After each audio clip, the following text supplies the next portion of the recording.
Hi friends, in today's video we're going to talk about how someone earning an average salary can actually build wealth.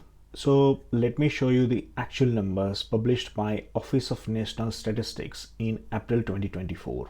So this report says the average yearly salary for a full-time employee was £37,430 per annum.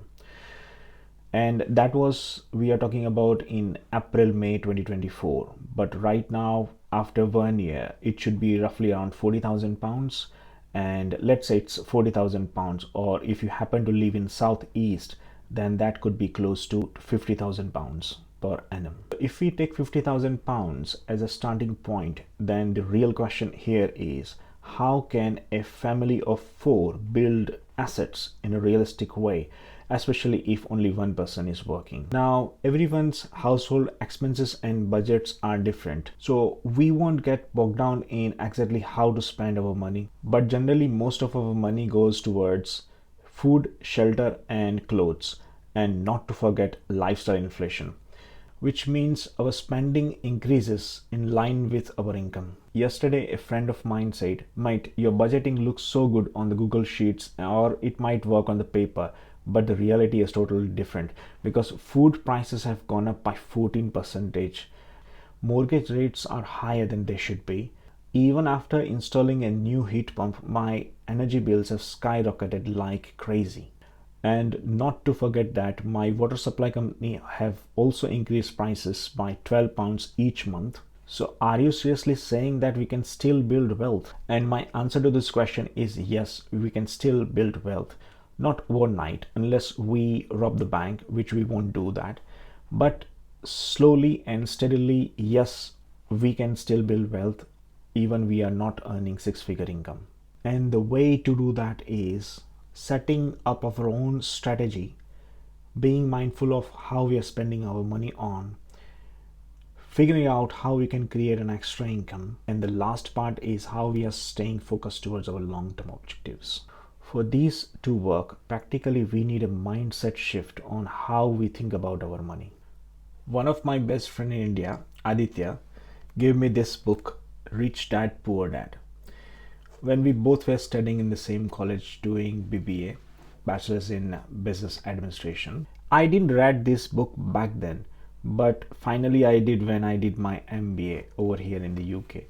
And I've learned a lot of lessons, which I must say that I haven't come across so many different things that I never learned during my MBA. So if you are very serious about wealth creation, this is the OGs of all asset creation and everything. So if you haven't already, then please do grab a copy of this.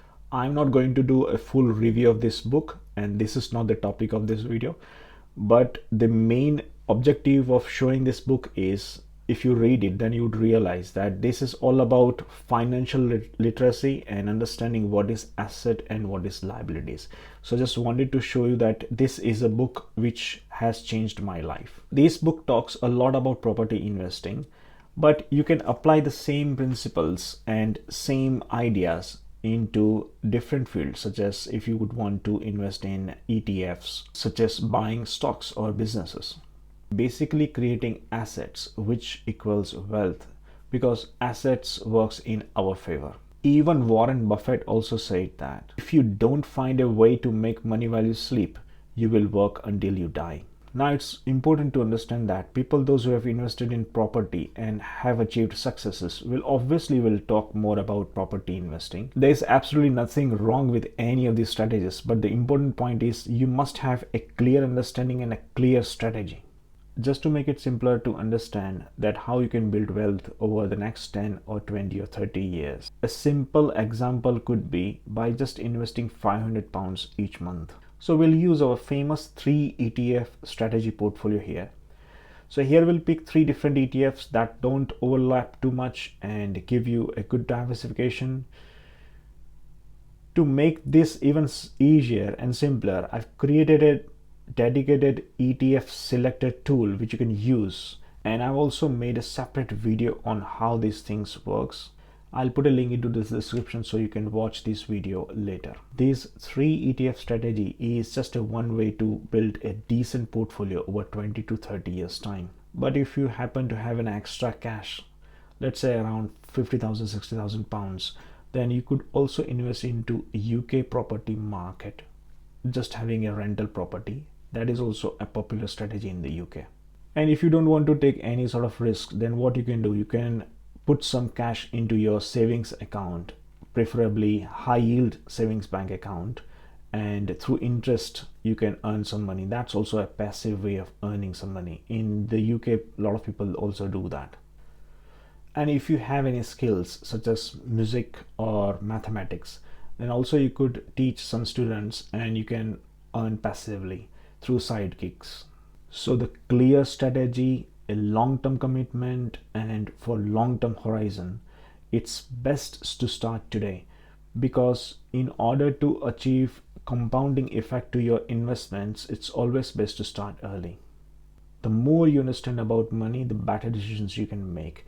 It's like having a map when you are on a journey. After all, financial education is a map to build long-term success. Friends, I've made plenty of mistakes and I still do make mistakes. But if you want to avoid those mistakes which I've made earlier, then please do check out this video where I've given few secrets.